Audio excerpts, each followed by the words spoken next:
सर्वप्रथम सर्वांना श्री स्वामी समर्थ. स्वामी महाराजांच्या कृपेने तुमच्या सर्व चांगल्या इच्छा पूर्ण होत ही स्वामींचरणी प्रार्थना करते आणि आजच्या व्हिडिओला सुरुवात करते. 22 जानेवारी 2026 गुरुवार दिवशी माघी गणेश जयंती आलेली आहे. याच दिवसाला श्री गणेश जयंती, विनायक चतुर्थी, इच्छापूर्ती चतुर्थी, तिलकुंद चतुर्थी, वरद चतुर्थी अशा बऱ्याच नावांनी या दिवसाला ओळखलं जातं. बघा, माघ महिन्याच्या शुक्ल पक्षाच्या 4थ्या दिवशी गणेश जयंती म्हणून आपण साजरा करत असतो हा दिवस. या दिवशी गणेशाचा जन्म झाला होता म्हणून हा दिवस अगदी आनंदाने भरभराटीने आपण साजरा करत असतो.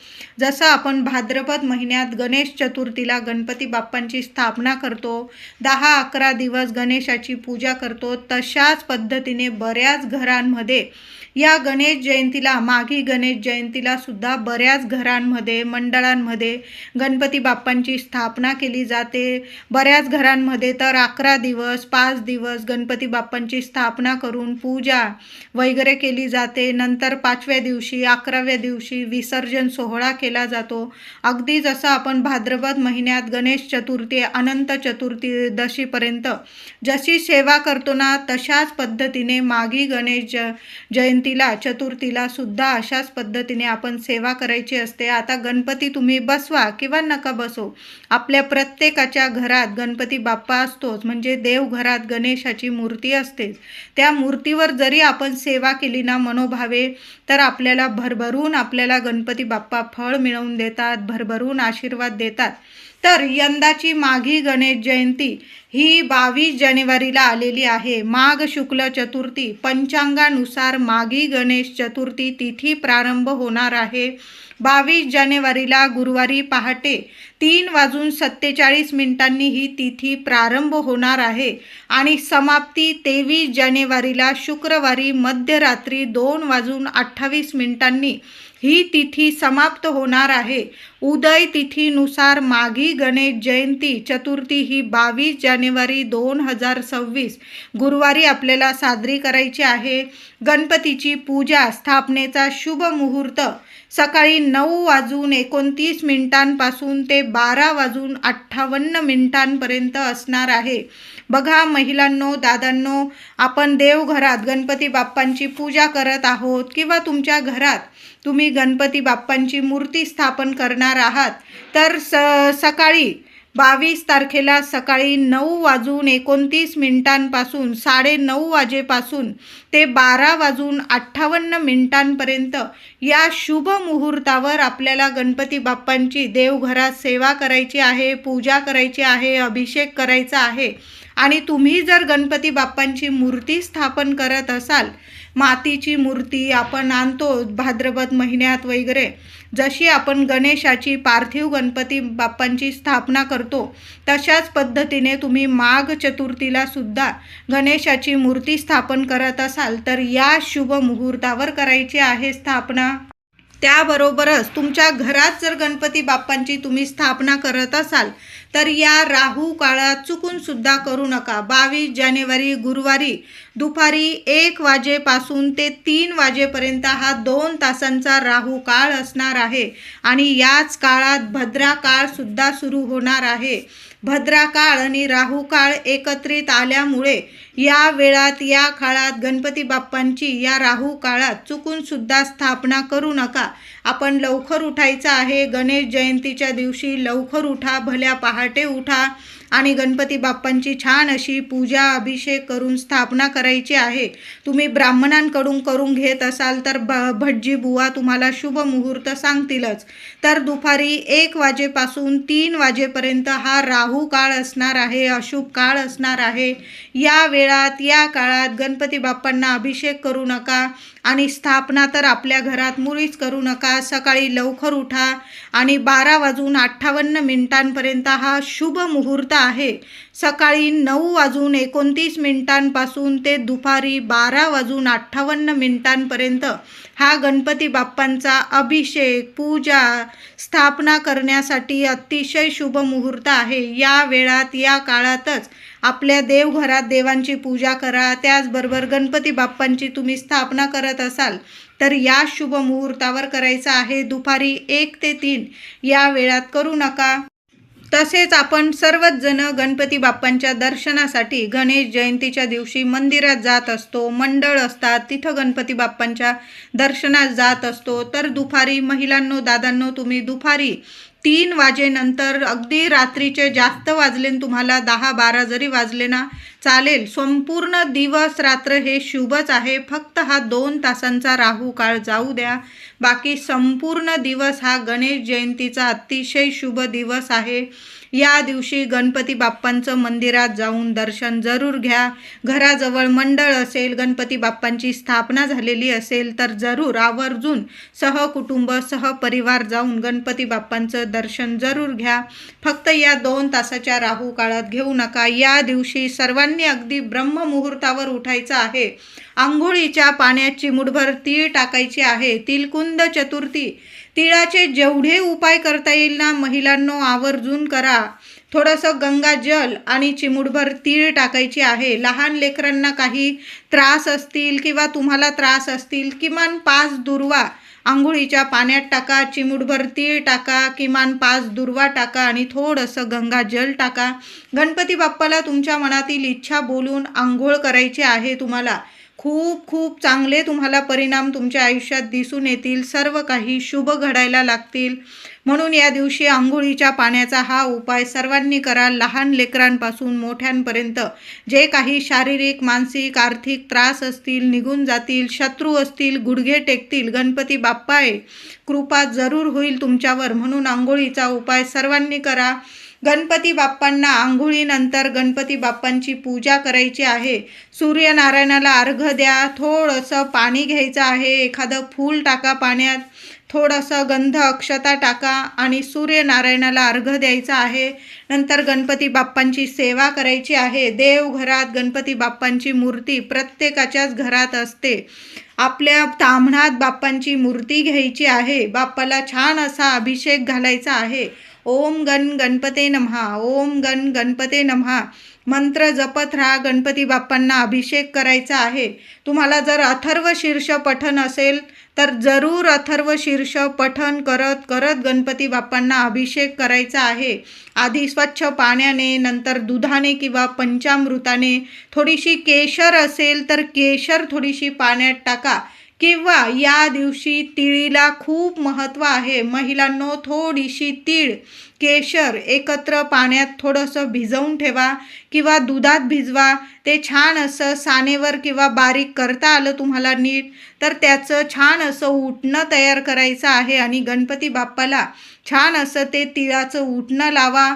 आधी स्वच्छ पाणी अर्पण करा, नंतर तिळाचं उटणं लावा. पुन्हा स्वच्छ पाण्याने, दुधाने अभिषेक करा. छान असं तिळाचं उटणं जरूर बाप्पाला लावायचं आहे. नाही करता आलं तुम्हाला, दुधात किंवा पाण्यात चिमूटभर पांढरी तीळ टाका. काळी टाकू नका, पांढरी तीळ टाकायची आहे आणि गणपती बाप्पाला तीळ मिश्रित पाण्याने, दुधाने अभिषेक केला ना चालेल. पण या दिवशी तिळीला खूप महत्त्व आहे. बाप्पांना अभिषेक झाल्यानंतर छान असा लाल कपडा अंथरायचा आहे. देवघरात स्वच्छ तांदळाची किंवा गव्हाची रास करा. अख्खे तांदूळ घ्या. छान अशी गणपती बाप्पांना राशीवर, तांदळाच्या राशीवर स्थापन करा. तुमच्याकडं जर जास्तीत जास्त दुर्वा असतील तर तुम्ही दुर्वांचं जरी आसन केलं आणि गणपती बाप्पांना त्यावर स्थापन केलं ना चालेल. गणपती बाप्पांची छान अशी पूजा सेवा करायची आहे. अष्टगंध बाप्पांना तिलक करा किंवा हळदी कुंकू थोडंसं पाण्यात ओलं करून घ्यायचं आहे आणि बाप्पांना तिलक करायचं आहे. हळद, कुंकू, फुलं, अक्षता, दुर्वा अर्पण करून जास्वंदाचं एक का होईना फूल अर्पण करायचं आहे. दुर्वा तशाच अर्पण करू नका. महिलांनो, दादांनो, स्वतःच्या हाताने 21 दुर्वांची जुडी बनवायची आहे. मागच्या देठाला हळदी कुंकू लावायचं आहे. आधी गणपती बाप्पांच्या चरणी हळदी कुंकू अर्पण करा. स्वतःच्या कपाळी लावा. दुर्वांच्या जुडीला हळदी कुंकू लावावं. उजव्या हातात दुर्वांची जुडी घ्यावी. बाप्पांना मनातील इच्छा बोलावी आणि ती जुडी गणपती बाप्पांच्या चरणी किंवा शरीरावर अर्पण करायची असते. यामुळे आपल्याला गणपती बाप्पा इतके प्रसन्न होऊन इतके आशीर्वाद देतात. म्हणून सर्वांनी दुर्वांच्या जुडीला मागील देठाला हळद कुंकू लावा. ज्यांच्या लग्न कार्यात अडचणी येत आहे त्या मुलाने किंवा मुलीने 21 दुर्वांची जुडी स्वतःच्या हाताने बनवा. त्या जुडीला मागील देठाला हळद लावायची आहे. उजव्या हातात जुडी घ्या. तुमच्या मनातील इच्छा बोला. तुमच्या लग्नाविषयी तुमच्या मनात काय इच्छा आहे गणपती बाप्पांना बोला आणि दुर्वांची जुडी गणपतीला अर्पण करा. खूप सुंदर अनुभव येतील. योग्य ठिकाणी योग्य मुलाशी किंवा योग्य मुलीशी तुमचा विवाह शुभ कार्य लवकरात लवकर घडून येईल. कितीही अडीअडचणी असू दे, गणेश जयंतीला 21 दुर्वांचा हा उपाय सर्वांनी जरूर करायचा आहे. या दिवशी मुलांकडून सुद्धा तोडक्या मोडक्या शब्दात का होईना अथर्व शीर्ष पठण करून घ्यायचं आहे. गणपती स्तोत्र आपल्या घरात सर्वांनी मिळून 11 वेळा अथर्व शीर्षाचं पठण जरूर करायचं आहे. 11 वेळा श्री गणपती स्तोत्र पठण करा. बघा, मुलंसुद्धा हळूहळू शिकायला लागतात. त्यांचं गणपती स्तोत्र पाठ होऊन जाईल. अथर्व शीर्ष हळूहळू पाठ होऊन जाईल. महिलांनो, दादांनो, आपल्या घरात देवघरासमोर बसा. शांत चित्ताने आपण स्वतः सेवा करायला लागलो तर आपले लेकरंसुद्धा आपोआप देवघराकडं वळतात आणि आपोआप सेवा करायला लागतात. देवांना काही नको, आपल्याकडून फक्त सेवा हवी आहे. आणि गणेश जयंतीला तर गणपती बाप्पांची ही सेवा जरूर करा. जर असं मोठ्या स्वरात करा. आपल्या वास्तूला सुद्धा ऐकू द्या. गणपती बाप्पांची ही सेवा वास्तू नेहमी शुभ परिणाम देईल. तुम्हाला सगळं तुमच्या वास्तू शुभ घडायला लागेल. म्हणून गणपती अथर्व शीर्ष गणपती स्तोत्र जर असं मोठ्या स्वरात पठण करा. मुलांकडून सुद्धा पठण करून घ्या. इतके शुभ गोष्टी तुमच्या घरात घडून येतील. ज्या अडीअडचणी असतील ना दूर होतील, नष्ट होईल आणि गणपती बाप्पांची अखंड कृपा तुम्हाला प्राप्त होईल. गणपती बाप्पांना लाल जास्वंद, एक का होईना लाल जास्वंद अर्पण करा. या दिवशी तिळाच्या लाडूंना पण खूप महत्त्व आहे. 5 लाडू, 11 लाडू, 21 लाडू किंवा जास्तीत जास्त तिळाच्या लाडूचा नैवेद्य महिलांनो आपल्या देवघरात गणपती बाप्पांना जरूर दाखवा. त्याचबरोबर मोदकसुद्धा स्वतःच्या हाताने बनवा. महिलांनो, उकडीचे बनवा, तळणीचे बनवा, जे बनवता येईल ते बनवा. पण मनापासून, हृदयापासून गणपती बाप्पांना नैवेद्य जरूर दाखवा. नैवेद्यावर थोड्या का होईना 5-2 दुर्वा ठेवायचा आहे. जसं आपण भगवान श्री हरी विष्णूंना नैवेद्य दाखवतो, तुळशीचं पान ठेवल्याशिवाय तो नैवेद्य स्वीकारला जात नाही. तसंच गणपती बाप्पांना सुद्धा जेव्हा नैवेद्य दाखवतो ना, नैवेद्यावर, मोदकांवर, लाडूवर थोड्या का होईना दुर्वा ठेवा. लाख लाख तुम्हाला आशीर्वाद मिळतील. गणपती बाप्पा इतके प्रसन्न होईल की काही मागायलाच तुम्हाला उरणार नाही, इतके प्रसन्न होतील. म्हणून जो पण नैवेद्य दाखवाल ना, लाडू, पेढे, मोदक, थोड्या का होईना दुर्वा गणेश जयंतीच्या दिवशी जरूर ठेवा. बघा, सर्व मनोकामना, इच्छा पूर्ती होण्याचाच हा दिवस आहे. पूर्ण होतील तुमच्या सर्व इच्छा. म्हणून जो पण नैवेद्य दाखवाल त्यावर दुर्वा जरूर ठेवायचा आहे. गणेश जयंतीच्या दिवशी गुरुवार आलेला आहे. या दिवशी संक्रांतीला जो रंग आपण परिधान केलेला नाही, वर्ज्य केला, तो रंग आवर्जून परिधान करा आणि गणपती बाप्पांचे दर्शन करायचं आहे. कळालं असेल माझ्या सर्व महिलांना, दादांना. पिवळ्या रंगाचे वस्त्र नेसून, साडी असेल महिलांनो, साडी घाला पिवळ्या रंगाची. माझे दादा असतील, पिवळ्या रंगाचे कपडे घालून गणपती बाप्पांच्या दर्शनाला जा. खूप शुभ ठरेल. लाल रंगाचे वस्त्र असतील, आवर्जून लाल, पिवळा, केशरी, सोनेरी, मोरपिशी जे रंग असतील तुमच्याकडं छान छान जरूर परिधान करा. चुकून सुद्धा काळा रंग असेल किंवा डार्क निळा, काळ्या रंगासारखा दिसत असेल तो कलर घालून मुळीच बाप्पाचं दर्शनाला जाऊ नका. छान छान कलर असतात, शुभ कलर असतात, जो आपण संक्रांतीला परिधान केला नाही. पिवळा रंग, तो रंग परिधान करा. लाल रंग तर गणपती बाप्पांना खूप प्रिय आहे. रक्त लंबोदर म्हणतो आपण गणपती बाप्पांना.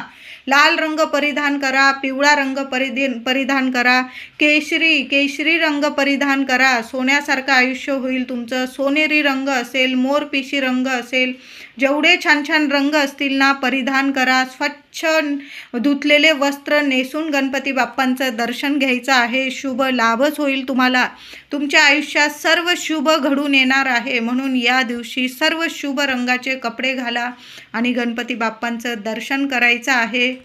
श्री गणेश जयंती, तिलकुंद चतुर्थी, गणपती बाप्पांसमोर एक दिवा प्रत्येक आईने जरूर लावायचा आहे. जो रोज दिवा लावता मुख्य देवघरात तोच दिवा घ्या, धुवून घ्या, घसून पुसून घ्यायचा आहे. दुहेरी वाट टाका. तिळाचं तेल असेल तर तिळाचं तेल टाका, किंवा जे तेल देवांच्या दिव्यांसाठी वापरतात ते तेल टाका. चिमूटभर पांढरी तीळ टाका. काळी टाकू नका महिलांनो, पांढरी तीळ टाका. अगदी चिमूटभर टाकली, 4 दाणे जरी टाकले चालेल. पण तिलकुंद चतुर्थीला देवघरातील दिव्यात चिमूटभर तीळ आवर्जून टाका. 1 कापराची वडी टाका. 2 लवंग टाका. हळद टाका चिमूटभर. दिव्याखाली तांदळाची राशीचं आसन द्यायचं आहे आणि दिव्याची हळद, कुंकू, फुलं, अक्षता वाहून पूजा करा. दिवा विझणार नाही याची काळजी घ्यायची आहे. दिवा अखंड लावून ठेवा. तेल टाकून ठेवायचं आहे जास्त. आणि जेव्हा गणपती बाप्पांची सेवा कराल, अथर्व शीर्ष पठण कराल, गणपती बाप्पांची आरती कराल, गणपती स्तोत्र पठण कराल, गणपती बाप्पांचा मंत्र जपाल, तेव्हा थोडा का होईना थोड्या वेळ चालेल एवढा तरी गाईच्या तुपाचा दिवा जरूर लावा आणि मग सेवा करायची आहे. खूप शुभ परिणाम होतील तुमच्या आयुष्यात. जी काही इडापिडा असेल घरातली, जी काही दुःख दारिद्र्य असेल, त्रास असेल, चिंता असेल, चिंतामणी आहे गणपती बाप्पा, सर्व तुमच्या चिंता क्षणात नाहीशा करेल, नष्ट करेल. म्हणून एक दिवा अखंड तेलाचा लावून ठेवायचा आहे आणि जेव्हा आपण सेवा करू गणपती बाप्पांच्या तेव्हा थोड्या वेळ का होईना गाईच्या तुपाचा दिवा जरूर लावायचा आहे. गणेश जयंतीच्या दिवशी माघी गणेश चतुर्थीला गणपती बाप्पांना शमीच्या झाडाचं पान अर्पण करायचं आहे. या दिवशी गणेश जयंतीला सकाळी शमीच्या झाडाचं पान जरूर घरी घेऊन यायचं आहे. तुम्हाला जर शमीचं झाड लावायचं असेल, याहून सोन्यासारखा दिवस पुन्हा येणे नाही. महिलांनो, दादांनो, शमीचं झाड आवर्जून आपल्या गॅलरीत लावा. तुमची खिडकी असेल, गॅलरी असेल, अंगण असेल, गार्डन असेल, तिथं छोटं का होईना शमीच्या शमीचं झाड लावा. आणि नाही झाड लावायचं तर बघा, पूजेचं साहित्य मिळेल, म्हणजे जिथं फुलं वगैरे मिळाल तिथं तुम्हाला शमीचे पानं मिळून जातील. आवर्जून सर्वांनी गणपती बाप्पांना शमीच्या झाडाची पानं अर्पण करायचं आहे. एक जरी पान अर्पण केलं ना, सर्व दुःख, यातना, त्रास, चुका यातून बाप्पा आपल्याला माफी करून मुक्त करतात आणि सर्व सुखांची प्राप्ती करून देतात. मुलांची दिवस रात्र प्रगती सुरू होते. मुलांना ज्या अडीअडचणी असतात, शिक्षण असेल, नोकरी असेल, त्यातून मार्ग मिळवून देतात आणि भरभरून प्रगती मिळवून देतात. बाप्पा बुद्धीचे देवता आहे, रिद्धी सिद्धी बुद्धीचे देवता आहे. मुलांना शिक्षण, नोकरीत इतकी प्रगती मिळते की काही मागायलाच उरत नाही. म्हणून प्रत्येक आईने गणेश जयंती, गणपती बाप्पांचा जन्मदिवस या दिवशी शमीच्या झाडाचं एक का होईना पान गणपती बाप्पांच्या चरणी अर्पण करा. आज गणेश जयंतीचा दिवस, वरद चतुर्थी, तिलकुंद चतुर्थी, सोन्यासारखा दिवस आहे. महिलांनो, संध्याकाळी मुख्य दरवाजात एक दिवा लावायचा आहे. तिळाचं तेल टाकायचं आहे. दुहेरी वाट टाका. मातीची पंती घेतली तरीही चालेल. आता तिळाचं तेल नाही, काय करायचं, जे तेल दिव्यात वापरता तुम्ही देवांसाठी ते तेल टाका. दुहेरी वाट टाका आणि त्यात चिमूटभर पांढरी तीळ टाकायची आहे. पांढरी तीळ टाकायची दिव्यात. दिव्याखाली आसन द्या. दिव्याची हळद, कुंकू, फुलं वाहून पूजा करा गणपती बाप्पा समोर आणि तो दिवा मुख्य दाराशी लावून द्यायचा आहे. जरासं जास्तीचं तेल वगैरे टाका. जरा 9-10 वाजेपर्यंत चालला तरीही चालेल. असा एक दिवा प्रत्येक आईने आपल्या मुख्य दरवाजाशी जरूर लावा. तिलकुंद चतुर्थी आहे आज. तिळाचा उपाय खूप सोन्यासारखं सुख ऐश्वर्य आपल्या घरात घेऊन येतो. आणि आपल्या घरातून किंवा मुलांच्या आयुष्यातून जी नकारात्मकता असते ती संपूर्ण नष्ट करते. त्याचबरोबर आज संध्याकाळी कापूरचा सुद्धा एक उपाय करायचा आहे. छोटासा सुक्या खोबऱ्याचा तुकडा घ्यायचा आहे. तुम्हाला जर मोठी छोटी वाटी परवडत असेल सुक्या खोबऱ्याची तर तीही घेऊ शकता. आता नसेल परवडत, छोटासा सुक्या खोबऱ्याचा तुकडा घ्या. ज्यात नेहमी कापूर जाळता त्यावर तो सुक्या खोबऱ्याचा तुकडा ठेवा. त्यावर भीमसेन कापराचा किंवा साध्या कापराचा एक एक तुकडा ठेवत तो कापूर जाळायचा आहे. त्याबरोबर 2 चिमूट भरून पिवळी मोहरी जाळायची आहे. आता पिवळी मोहरी नाही, 2 लवंगा जरी जाळल्या चालेल. प्रथम गणपती बाप्पांना तो कापूर धूप दाखवायचा आहे. नंतर संपूर्ण घरात कान्याकोपऱ्यात तो संडास बाथरूम सोडून सर्व घरात तो कापूर धूप पसरवायचा आहे. दारं खिडक्या उघड्या ठेवा. संपूर्ण घरात तो कापूर धूप पसरवल्यानंतर ते भांडं मुख्य दरवाजात ठेवून द्यायचं आहे. या वासाने गणपती बाप्पा खूप प्रसन्न होतात. जेव्हा सुका खोबऱ्यावर आपण कापूर जाळतो ना, प्रत्येक संकष्ट चतुर्थीला, आता तर गणेश जयंती आहे आज, असा सुक्या खोबऱ्यावर कापूर जरूर जाळा. या वासाने बाप्पा प्रसन्न होतात. आपल्यावर, आपल्या घरात जे काही नकारात्मकता असते, विघ्न असतात, संकट, चिंता संपूर्ण नष्ट करतात आणि आपल्याला सर्व सुखांची प्राप्ती करून देतात. आणि पिवळी मोहरी आपल्या वास्तूतील नकारात्मकता दूर करत असते. पिवळी मोहरी नसेल, 2 लवंगा तर प्रत्येकाकडे असतात, 2 लवंग जाळा.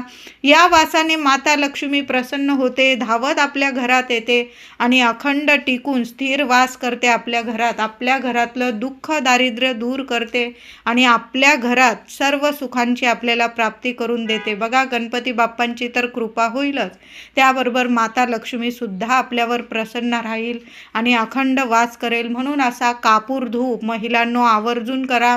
जरा वेळ झाला, 8-9 वाजले चालेल, पण जरूर आपल्या घरात असा कापूर धूप प्रत्येक महिलेने जरूर करा.